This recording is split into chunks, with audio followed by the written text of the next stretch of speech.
سب سے پہلے کہا جا رہا ہے کہ سیاسی استحکام کے ہم منتظر ہیں کیونکہ استحکام جب سیاسی آئے گا تبھی معاشی استحکام نصیب ہوگا.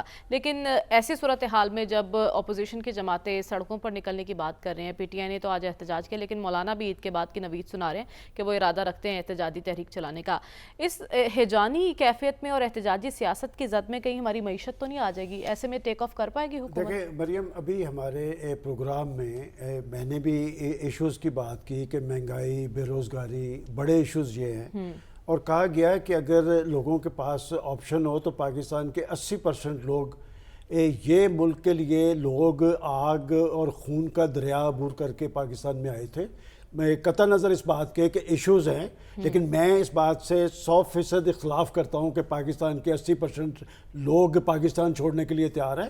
اور یہ بیماری یا یہ لعنت یا یہ رجحان آج کا تو نہیں ہے، یہ ابھی چند سال پہلے 2018 کے اندر 17 کے اندر پاکستان کی معیشت 24ویں بڑی معیشت تھی. یہ 48ویں نمبر پہ کیسے گئی؟ یہ کوئی طوفان یا ہیجان آج برپا نہیں ہوا، اس میں بڑے سارے لوگوں کے بڑے مجرمانہ کردار ہے، اس لیے کہ چلتے پاکستان کو پٹڑی سے اکھاڑا گیا تھا. اب تو سب کچھ کھل کے سامنے آ گیا. کون لوگ تھے جنہوں نے نواز شریف کی حکومت، پاناما کا ایشو تھا، کس ایشو پہ اسے نکالا، پاکستان پٹڑی سے اتر گیا. لیکن یہ تو ماضی کی بات ہے نا سلمان صاحب، یہ ماضی کی بات ہے، ہمیں مستقبل کی بات کرنی ہے نا، آگے کیسے بڑھنا ہے. اب سن لیں ذرا بات، سیاسی استحکام کیسے آئے گا؟ یہ جو آج کمیشن کی بات کر رہے ہیں، یہ سائفر پہ کمیشن کی بات کر رہے ہیں، یہ دھاندلی پہ کمیشن کی بات نہیں کر رہے ہیں، اور اس سائفر پہ کر رہے ہیں، اس سائفر پہ کر رہے ہیں جس میں پاکستان کے اندر ایک فضا طاری کی گئی، پھر اس پہ موقف سے پیچھے پسپائی اختیار کر لی. کس نے کہا تھا آڈیو پہ کہ جی امریکہ کا نام نہیں لینا؟ یہ اس سائفر کی بات ہو رہی ہے. بات یہ سیاسی استحکام کیسے آئے گا؟ پاکستان کے اندر ایک مائنڈ سیٹ ہے، آپ پچھلے 4 الیکشن 5 اٹھا کے دیکھ لیں، ہر الیکشن میں وہ کہتے ہیں دھاندلی ہوئی ہے، سوائے میرے الیکشن میں جو 2018، جس میں پاکستان کے لوگوں کو پتہ ہے کہ کس طرح ایک آدمی کو پاکستان پہ مسلط کیا گیا، کنہوں نے مسلط کیا، کس مقصد کے لیے کیا، وہ سب کچھ کھل چکا ہے. آج سیاسی استحکام کے لیے پرائم منسٹر نے قومی مفاہمت کی بات کی ہے، وہ اسے سنجیدگی سے لینے کے لیے تیار نہیں ہے. کیوں لینے کے لیے تیار نہیں ہے؟ اس لیے وہ یہی کہہ رہے ہیں نا، قومی مفاہمت تبھی ہوگی جب ان کے مطالبات کچھ مانے جائیں گے. ان کے مطالبات، یہ اس پہ کمیشن بننا چاہیے. بات یہ پتہ چلنا چاہیے یہ سائفر کیا تھا، اور اگر اس پہ دھاندلی کی بھی بات کرتے اس پہ بھی کمیشن بننا چاہیے. لیکن سیاسی استحکام وہ نہیں طاری ہونے دیں گے. ان کی ساری سیاست کا محور ہی احتجاج ہے، ہیجانی کیفیت ہے. آپ نے اس سے پہلے کبھی پاکستان میں دیکھا کہ کوئی پرائم منسٹر بنتا ہو اور 3.5 سال وہ اپنی اپوزیشن کو چور اور ڈاکو کہہ کے پاکستان کی معیشت کے ساتھ کھیلتا ہو؟ یہ سارا کھیل جو کھیلا جا رہا ہے یہ کوئی سیاست نہیں ہے، یہ پاکستان کی معیشت کو پہلے بھی اکھاڑا گیا ہے. اب بھی پاکستان اگر تھوڑی بہت امید تھی اس الیکشن کی وجہ سے، روز وہ احتجاج کی بات کریں گے. کوئی ایک پازیٹیو بات آپ بطور اینکر مجھے بتا دیں کہ ان کی سیاست میں انہوں نے کبھی اپنے مخالفین کے حوالے سے کوئی پازیٹیو بات کی ہو. ٹھیک ہے، تو ڈاکٹر صاحب کیا آپ کو بھی ایسے ہی لگتا ہے کہ پی ٹی آئی کی درینہ خواہش یہی ہے کہ سیاسی استحکام طاری نہ ہونے دیا جائے، وہ آئیں اقتدار میں تو سب ٹھیک، کوئی اور آ جائے تو نہ کھیلیں گے نہ کھیلنے دیں گے، ایسی سوچ ہے؟ دیکھیں پاکستان کے مسائل اس لیے نہیں حل ہو سکتے کہ ہر جو سیاسی سوچ ہے وہ اپنے آپ کو صحیح اور باقی سب کو غلط سمجھتی ہے، چاہے وہ پی ٹی آئی کی ہو، چاہے وہ پی ایم ایل این کی ہو، چاہے پی پی پی کی ہو. یہ جو مظلومیت کا بنایا ہوا ہے کہ ہم صحیح ہیں، فلاں نے غلطی کی، فلاں سن میں فلاں یہ ہو گیا، فلاں یہ ہو گیا. اچھا یہ ہر پارٹی کرتی ہے، پی پی پی کا نیریٹو اٹھا لیں، پی ٹی آئی کا اٹھا لیں، پی ایم ایل این کا اٹھا لیں. تو جب آپ اپنے اوپر کوئی ذمہ داری لینے کو تیار نہیں، آپ مظلوم ہیں باقی ظالم ہیں، تو مسئلے حل نہیں ہو سکتے. درمیانہ راستہ نکالنا ہے، اور درمیانہ راستہ اسی وقت نکل سکتا ہے جب ہر پارٹی، جو مین 3 بڑی پارٹیاں ہیں نا، یہ تمام کے تمام یہ ایڈمٹ کریں کہ ان میں بھی کچھ نہ کچھ کمیاں ہیں، خامیاں ہیں، اور ان کو بھی کچھ کرنا ہے. لیکن اگر آپ کی سوچ یہ ہے کہ میری اس بات صحیح ہے اور دوسرے کی بات صحیح نہیں ہے.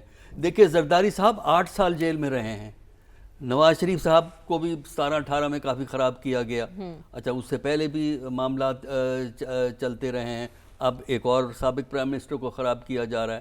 تو اگر آپ اس طرح کرتے رہیں گے اور اپنے آپ کو جسٹیفائی کریں گے، دوسرے کو غلط ثابت کرنے کی کوشش کریں گے، تو پاکستان کے اندر سیاست بہتر نہیں ہو سکتی. ٹھیک ہے، جب سیاست بہتر نہیں ہوتی تو ان لوگوں کا کوئی نقصان نہیں ہے، زرداری کا کوئی نقصان نہیں ہے، شریف فیملی کا کوئی نقصان نہیں ہے، نقصان عام عوام کا ہے. نقصان عام عوام کا ہے، اس لیے کہ ان کا دار و مدار مارکیٹ میں بکنے والی دال پہ نہیں ہے، مارکیٹ میں بکنے والے آٹے پہ نہیں ہے ان لوگوں کا مستقبل، ان کا مستقبل ملک سے باہر ہے۔ Exactly. اب دیکھ لیجئے ہمارے بڑے لوگوں کی جو ہے دولت کا ایک بڑا حصہ باہر ہوتا ہے، ٹھیک ہے، وہ ان کا لیے ایک آلٹرنیٹ اپنے لیے رہائش ہمارے لیڈروں کی ایک بڑی تعداد نے ملک سے باہر کریٹ کی ہوئی ہے، اس کے بڑے طریقے ہیں جس سے یہ کی جاتی ہے۔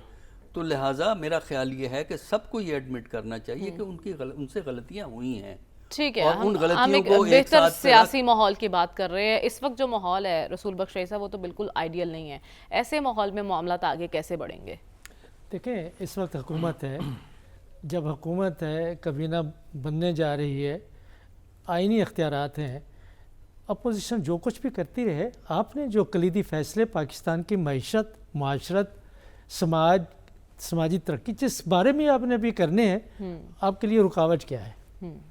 استحکام صرف سیاست سے پہلے نہیں آتا، جب آپ معیشت کو ٹھیک کرتے ہیں تو استحکام آنا شروع ہو جاتا ہے، لوگوں کا اعتماد بڑھتا ہے، لوگوں کا اب سیاسی جماعتوں پہ اور سیاسی قیادت پہ اور یہ جو سیاسی خاندان ہیں بار بار حکومتیں کرتے رہے ان پر اعتماد کیوں نہیں ہے؟ ان کی بنیادی وجہ ہے وہ دیکھتے ہیں کہ جب وہ اقتدار میں آتے رہے تو انہوں نے ہمیں کیا دیا ہے؟ صرف نعرے تو نہیں ہوتے، یا صرف دعوے تو نہیں ہوتے، صرف منشور اور بڑے بڑے اشتہار تو نہیں ہوتے۔ چاہیے یہ دیکھیں، جب شہباز شریف صاحب وزیر اعظم بنے ہیں یا دنیا میں کوئی صدر وزیر اعظم بنتا ہے تو وہ یہ نہیں دیکھتا کہ ماضی میں کیا ہوا تھا۔ اگر یہ کہتے ہیں کہ اگر ماضی میں 15 سال پہلے 20 سال پہلے انہوں نے یہ کیا وہ کیا، جب یا تو یہ کہیں کہ جب تک وہ ٹھیک نہیں کریں گے اس وقت تک ہمیں اقتدار نہ دیں۔ جب آپ کے پاس اقتدار آ گیا، آپ کی ذمہ داری بنتی ہے کہ جو مسائل کا انبار ہے آپ نے اقتدار کے ساتھ وہ آپ نے لیگیسی میں اپنے لیے لے لیا ہے، آپ نے اس کو مان لیا ہے کہ یہ مسائل ہیں، تو آپ ان کو حل کرنا شروع کر دیں۔ دیر کس بات کی ہے؟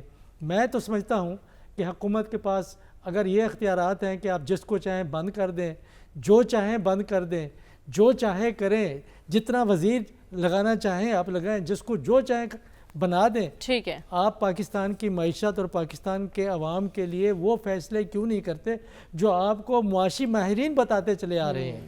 آپ سیاست کے حوالے سے نہ سوچیں، پاکستان کی معیشت کے حوالے سے اگر حکومت سوچے گی، اقدامات کرے گی، اکثریت موجود ہے، سب کچھ کر سکتے ہیں تو کیوں نہیں کر رہے؟ ٹھیک ہے، تو آپ کہہ رہے ہیں کہ ابھی پاکستان کی اپوزیشن اس پوزیشن میں ہی نہیں ہے کہ وہ یہ کہہ سکے ہماری حکومت کہ اس اپوزیشن نے مجھے کام نہیں کرنے دیا، تو اپوزیشن جو کر رہی ہے اسے کرنے دے، آپ نے مشکل فیصلے لینے اور معیشت کو ٹریک پر لے کر آنا ہے۔ صاحب آپ کو کیا لگتا ہے معیشت کی بحالی کے کتنے امکانات ہیں؟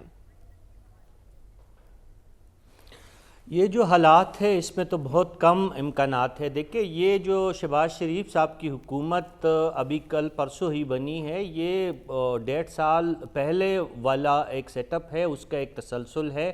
آپ حساب کتاب اگر ہم مانگتے ہیں پاکستان تحریک انصاف سے 3.5 سال کا، تو پھر 1.5 سال ملا کے اور یہ جو ابھی دورانیہ ان کا سٹارٹ ہے، یہ اس کا حساب کتاب بھی پی ڈی ایم نہ صرف مسلم لیگ نون بلکہ پیپلز پارٹی اور آصف زرداری کو بھی یہ حساب کتاب ہمیں دینا ہوگا۔ ہم مانتے ہیں چلے 2018 میں جو انتخابات ہوئے تھے اس میں آر ٹی ایس بٹا کے غلط طریقے سے ایک پارٹی کو اس وقت مسلط کیا گیا تھا، تو اس وقت تو آپ پھر ان کے ساتھ ایوان میں بیٹھے تھے، آپ نے ان کی تھی کہ آپ کا احتجاج بھی ساتھ ساتھ چلتا رہا، لیکن اب اگر وہ ڈیلیور نہیں کر سکے 3.5 سال کے بعد، اور آپ لوگوں کا ہی یہ ماننا ہے کہ عدم اعتماد کے ذریعے ان کو آپ لوگوں نے رخصت کیا، اب اس کہانی کو ختم ہونا چاہیے۔ ابھی ہمیں آگے کا رستہ آپ نے بتا دینا ہے۔ اب جو آپ کے پاس اسحاق ڈار کی شکل میں پی ڈی ایم 1 کے زمانے میں ایک دوا موجود تھی جو آپ نے آزمائی اور وہ اس نے بالکل اثر نہیں کیا، بلکہ ریئیکشن کر کے آپ کو معیشت کو مزید آپریشن تھیٹر کے اندر پہنچا دیا تھا۔